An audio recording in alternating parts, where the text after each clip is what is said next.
You're such an asshole. How you kids doing? This is going to be a kind of a longer one, I guess, although maybe not because it's not that difficult. But someone wants to know how to publish a book, and he says, Aaron, I'm requesting your consulting services in regards to writing a red pill themed book. Specifically, I'm asking for your help asking for you to help me understand the process of publishing and any tips you have for creating a successful product in this field. I already have a strong draft, but I don't know where to go from here. This is more of a passion project for me. So my ultimate goal is just to put it up on Amazon, maybe help some young men out. All right. I'll be honest with you, man. Has it been written before? Like look, I got a ton of books out there, but at least some of them were original. All right. Now, is this going to be another fucking I have gray hair? And hey, look out for girls, boys. Them girls after your money. Did Rolo cover it? Did Roosh cover it? Did I cover it? Because honestly, it takes a long time to write a book. Now, I think my greatest creation was Bachelor Pad Economics. I say greatest creation, not because it's my greatest book, but it took me 3 months to write it. Curse of the High IQ, not Curse of the High IQ. How Not to Become a Millennial also took me 3 months to write.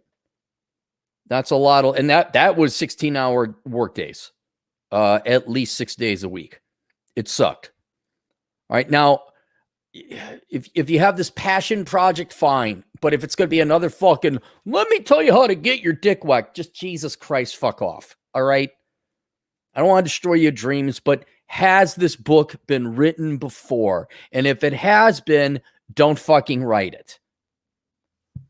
Unless it really is your passion piece and you want to get it out. But it better be something new. You know, this right here, Book of Numbers, it was a statistical analysis. That was different. How Not to Become a Millennial. That was like, oh, look at this horrifically bad disaster of a generation. What can we learn from them? See, you got to have game and you got to have your frame. I swear to God, if it's going to be one of those fucking lame ass, well, I think I'm 35 and I could tell 25-year-olds. It's probably been written about before. So step one, figure out whether you should even waste your time writing this damn thing. I already had a strong draft. Draft is not a book. I don't give a shit about draft. I don't have drafts. I have outlines and I write the fucking thing. There's step number 2. Write your fucking book. I cannot emphasize, Aaron, how do you write so many books so quick? How do you bang them out? Because I hate writing books. It's a tedious and laborious process. And so when I decide I'm going to write a book, I outline the hell out of it and I bang it out as quickly as possible because I hate fucking writing. So there's another little bit of advice. If you're going to be one of these pansy ass, I'll write my book over 4 years. Fuck off. Don't write the book then. All right, you're obviously not going to write it. Your brain will move. Things will change. The premise of the book will change. You cannot write it over 4 years. You either and I'm going to assume it's not going to be a terribly lengthy book, but if it's under 200 pages, standard book size, you should have that done in about 2 months. Well, that's the other thing I recommend. Hey, I got something in my teeth. Still there. So my ultimate goal is just to put it up on Amazon and maybe help some young men out. I hope you do. Please let me know what medium you think is appropriate for your consulting and what the cost would be. Oh, well, I'll tell everybody because you're going to be kind enough you've paid, but this will help out anyone else. So, all right, let's talk about publishing, self-publishing. Step number 2, 3, whatever on, you do not go to a traditional publisher. Traditional publishers are outdated, obsolete baby boomer dinosaurs who need to write the fuck off and die. They're elitist, they're cronyistic, they're corrupt. And if you want to go with Penguin or Macmillan, you better have an uncle there or something. Because no New York, let alone London publisher is going to publish any of you people. All right. Also, their terms suck. This is to pick on Penguin or Macmillan or anything like that, but they're going to pay you like 8 to 9%. Amazon pays you 70% post-production costs. And I think Kindle as well. And then Audible is a different beast. But right now, the best publishing deal out there is Amazon. And even if you did get a publishing contract, there was no guarantee that you'd actually have a ton of sales. So as a beginning author, don't even bother with traditional publishers. You're going to publish on Amazon. That's it. Aaron, what about Kobo and all these other places? Just publish on Amazon. That's it. Don't make it complicated. And when they say, well, if you do this royalty program, we'll pay you the most, but you can't publish on any other platforms, just sign up for it. Just sign up for it, okay? You're going to do Amazon. You're Amazon's bitch now. Just produce and publish on Amazon. You'll produce all 3 types of books. You'll provide Kindle. You'll provide a paperback. You'll provide audio or Audible. To register with Amazon, there's 2 sites that you're going to go through for the 3 different formats. Kindle and paperback are through what's called KDP, Kindle Direct Publishing, I believe. And it's kdp.amazon.com. That's where you're going to go. The second thing, Audible is a separate business, I guess, within Amazon. And you're going to go to acx.com. You're going to do that. You will first write your paperback book. And then what I would recommend you do is you either hire a professional, such as myself, for an egregiously expensive fee, or you go online and Google search, how do I prepare a book for publishing? So we're going to go, let's do paperback, Kindle, and Audible because they're all a little bit different. All right, paperback. First, you're going to write your book. Then you're going to have somebody content edit it. Now, I don't really believe in content editors. I just want people to read through it, say like, yeah, that makes sense. That's good enough. And so content editing is like they change the story. They make fundamental changes. Fuck them. Fuck content editors. They're bullshit. Right? You obviously have an idea for your book. Write your fucking book. What you really want is grammatical editors. People to find wrong words, there versus there, your versus your, missing letters, hundreds of mistakes that you're unaware that you will have made while you're publishing this book or writing the book. So I would not really believe in a content editor unless you don't have faith in yourself, but you do want a publishing editor. Who should you, I'm a grammatical editor. Who should you hire for grammatical editing? Women.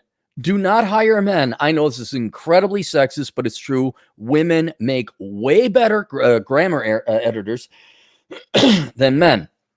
I'm sure there's some male editors out there. But I've given my books to men before. I'm like, hey, read through this, see if you find any problems. Oh yeah, it's great. And there's like 40 typos and mistakes. Women live. They live to find errors and flaws in men. That's why they're so good at editing, because they love to catch it where you screwed up. And so what I would recommend you do is you have your wife or maybe your sister or a cerebral. You can't just have any old girl edit it, but you want a female editor. And if you have to hire a professional editor, go online, search it. If you want, I got people that I use. But you want a smart gal to go over it, and she'll find like the vast majority of your typos and errors. Just so you know, no book is published without errors or typos. There always is one. And if you guys know of one, it's like, well, technically, I know this one. Shut the fuck up. So that's the editing process. Then you'll have like you'll be on Microsoft Word. Do not fuck around with Office Libre or any other bullshit free. You want Microsoft Office, Microsoft Word. Okay, write it in that. And then what you're going to have to do is download, once you register with Amazon, you will have to download a template. And this template will determine like, how big, each, there's like 5 or 6 different book sizes on Amazon. So I think this is a 6x9 book, but you can have different sizes. And it'll depend on the length of your book, how thick you want it to be, determines, what the dimensions of your book is. But when you download that template for whatever size of the book you want, 6x9, 5x8, whatever it is. You will have to copy and then paste your manuscript into this template. And then before you start doing anything else, the first thing you gotta do is add page numbers, because that bumps the text up a little bit. Now, when you do Microsoft Word, they have gone to the farthest reaches of the universe to find the world's greatest grade A Kuantahahas to do their page numbering thing. You do not want to F around with it. Your very first page will have 1 on it. Good luck if you could get both sides of the page, like, the left and the right page. Good luck if you could get those numbered. Just add page numbers. Don't worry if chapter 1 starts at page 6. Right? I have wasted literal days trying to get Microsoft Office to get its fucking head out of its ass and make their fucking numbering system easy. It's not happening. It's not possible. Stop arguing. Don't fight it. Right? So the very first page you open, that might be page 1. It won't say page 2. Why? Because Microsoft Office, again, sucks a bag of rhino dicks. Then it'll be page 3 and then page 5, because they either do even or odd numbering on the pages. But that's all right. No one ever cared. Like, hey, this introductory page is page number 1 and the table of contents is page number 5. It doesn't matter. Right? So you got that. The other thing you're going to do when you edit your physical book, you will do it from beginning to end. Right? So if you make any changes or change a font size or change an image, it cascades all the changes down. Then as you go down, that's how it will look. Do not go into the middle of the book, change an image size and say, why are my margins not lining up? It is top down all the time. So you're going to presumably have your female editor come in, make all the typos and the changes and edit that. Then if there's like some images or you want to, chapter 1, you're going to make a different font, do it top down. Right? Another thing, as you go from chapter to chapter, have chapter 2 start on a separate page. Don't have it immediately follow after the end of chapter 1. Bump those down. Right? Keep an eye on your titles, your subtitles, and your categories, depending if you write an academic book. And you do it top down all the time, all the time, all the time. And that way, any changes you make up top will shift all the changes down below in the rest of the document. But then as you go through it, you'll edit the document correctly and make it look the way you want. After you have finally edited all that, right, you've added your page numbers, be sure to add a table of contents. Also and you can look up Small Business Chronicle. They have a great tutorial on how to do that.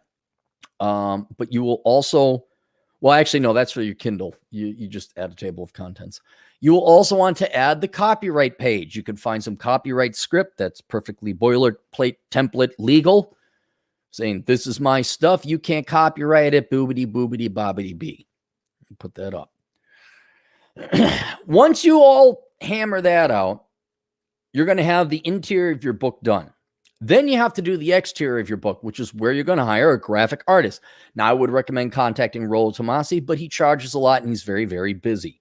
So find yourself someone who has actually done book covers before. You don't want some dipshit artist who just graduated from graphic arts school. Okay? Terribly sorry. You need someone who does book covers, because they know that when you do, you're not just doing this front part, you're doing this whole thing, including the spine. And before you even tell your artist what you want, you're going to need to know how many pages it is, so you know how wide the spine is, so you know what the book cover is going to be. Now, you could do that yourself. I've done my own book covers. Of course, they're not exactly the most professional, but you will, where do I find a book cover artist? Well, you go to Amazon, go search, go Google. Again, I recommend Rollo, but he charges a lot. And I've just gone to different artist websites and found them. And just so you know, artists generally are lazy, unprofessional fucks who will never get to you on time. So your book could be done and they'll take 3 months to make you a smiley face. So before you get involved in that, maybe you might want to think about a simple book design that even you could do in Microsoft Paint. Right? But before you do that, keep in mind your book cover needs to be 300 dots per inch. And Microsoft Paint only does 72 or 96. So you have to do some math to make sure it's the precise right. And there's a formula online that you could figure out, okay, how wide does my book have to be with this number of pages? Right. So once again, you got to start from the internal part of the book, then you go to the larger point of the part of the book, which would be the cover. So that's where you're working from. Whether you or the artist makes the cover for your book, once that's done, you might want to like a little bit of about the authors to get a picture of yourself to put on the back. You'll want to make sure there's room for the IPC code or the bar, which is this thing right here. So you always want to leave a little bit of a space. And like, I got Rich Cooper's book here. You can see it. It's right there. Every book has that little, got to leave a little bit of a blank area for that. And then what you'll do is you'll upload the image. You'll upload the Microsoft Word document or PDF, depending on how you save it. And then what Amazon will allow you to do, or KDP, is view it digitally. All right. And you would say, well, I would really like a physical book. You can get a physical proof copy of your book before you hit the actual official publish button. Never had a problem with the digital previewer. The digital previewer has batted 1,000% in presenting the book as the way I thought it would be. And I've gotten inevitably an actual physical proof copy of all my books. But what you see on a digital previewer of Amazon is pretty much what it's going to be. So if it looks good on the digital previewer, you go ahead, authorize or publish.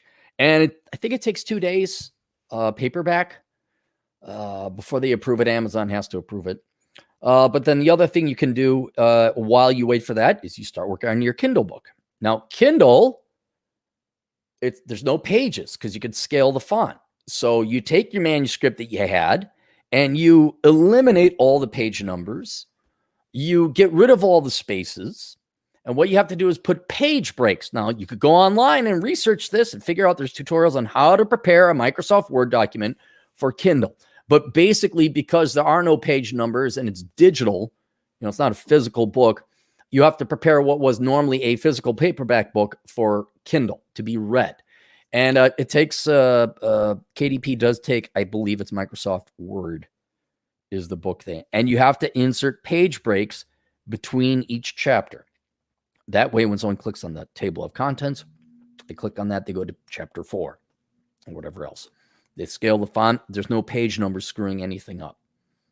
So I would recommend maybe hiring a professional again to prepare your Kindle book for or your manuscript for Kindle. But if you think you can read through an online tutorial and figure it out yourself, certainly within the capacities of regular old people. But then you'll prepare that, put your page breaks in. You actually tighten up the manuscript a lot. And then you just upload a Microsoft Word document. You will then also need to get very specific. No, maybe you don't need. No, that's Kindle or no, Audible. Your book art would be the same for Kindle and paperback. So once you get your paperback, then it'll say, do you want to publish Kindle? By the way, that will allow you to publish Kindle as well. And it's just a matter of uploading a separate file and following the instructions. So once you follow an instructional tutorial on how to prepare a book for Kindle, you upload it. You should have the artwork up there. And then I think Kindle almost gets approved that day. I'd have to, I know Audible takes a while, but Kindle and paperback are pretty quick. All right. So you got paperback and Kindle. All right. Now you might want to do Audible. I would recommend hiring my colleague, Kevin Sapp or Jack Napier to read your book. Tell Jack to read the fucking English words, and if he doesn't know what they are, to look them up in the fucking dictionary. But either case, Kevin Sapp, Jack Napier. Another person you might want is James Streisand, but depends on how much of a gravelly voice you want. But there are people out there. If you don't want to use any of those three, or maybe you want a female vocalist, you go to Amazon. Amazon has narrators that have their work published, and you can hire them and listen to some samples. So you can kind of shop around for the voice you're looking for. What I would recommend as you finalize, the edited copy, chapter 3 comes in from your editor. You take that, you make the changes, you send it to your narrator. And the reason for that is you want to not only get your Audible book out there quickly as possible, but having the narrator read through your book adds as another level of editing.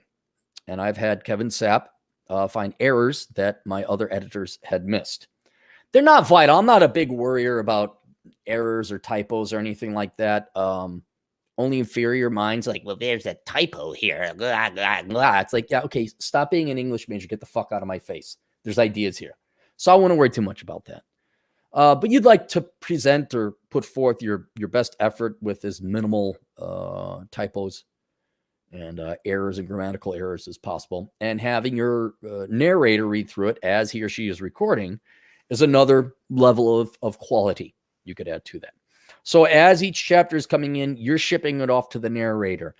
I would really strongly recommend you hire one of those 3 people or someone who's recommended on the Amazon site because they know the audio quality and all the technical requirements. They have to have a certain amount of buffer between all the audio files, and that's their problem. You don't have to worry about that. Although I've had it where I've had narrators and I had to add some bumper space because they didn't meet the Audible requirements. But you will go to ACX, you'll set up the account, and basically it's the same, book description, but you're going to upload audio files.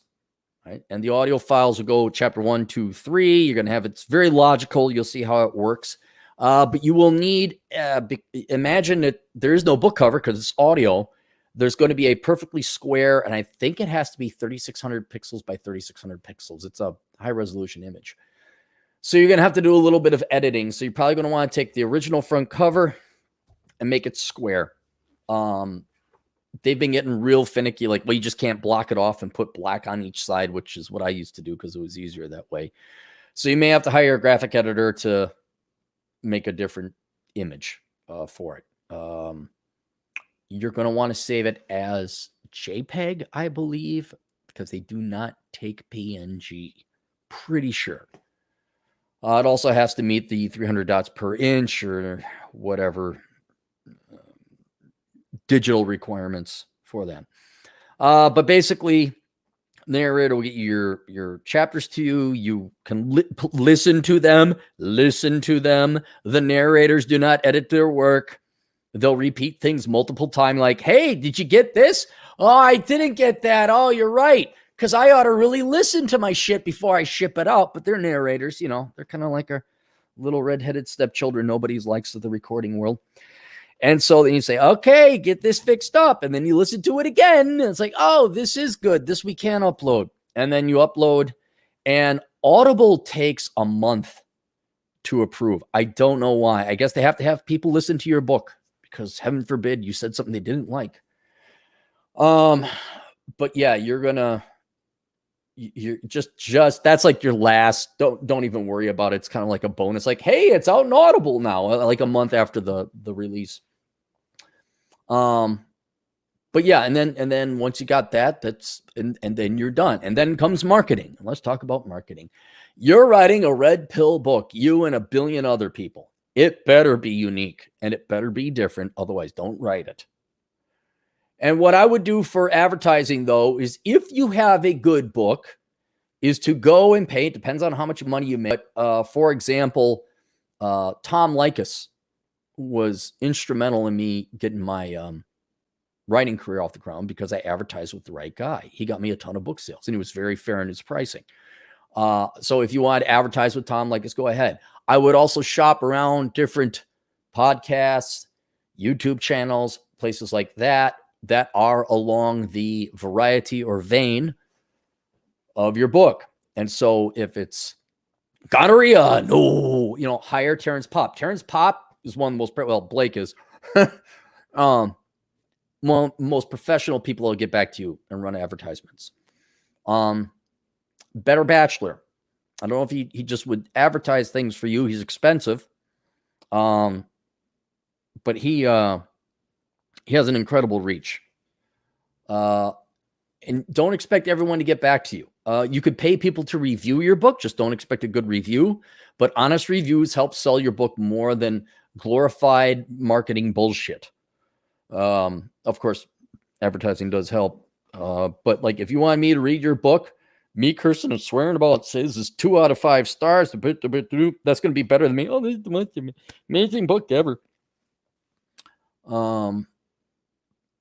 But it's worth dropping the money, and I would just do it, man. Don't waste your time like sending out copies. I mean, you could certainly do that, and I've done that before. Like when I've had downtime, your best bet is to find out who are the most influential people in that industry. Reach out to them, offer them money to make it worth their time. You know, like for me, I mean, it depends on how long the book is, but I've done some book reviews before, and I charge a lot. If it's Audible thing, it's a little bit cheaper. I can say, well, I'll just listen to your Audible book, and that'll, and then it's like $400, $500 depending on the length. If I got to sit and read that motherfucking thing, it's going to be $1,000. And other people are going to charge a lot more than me, especially to read it.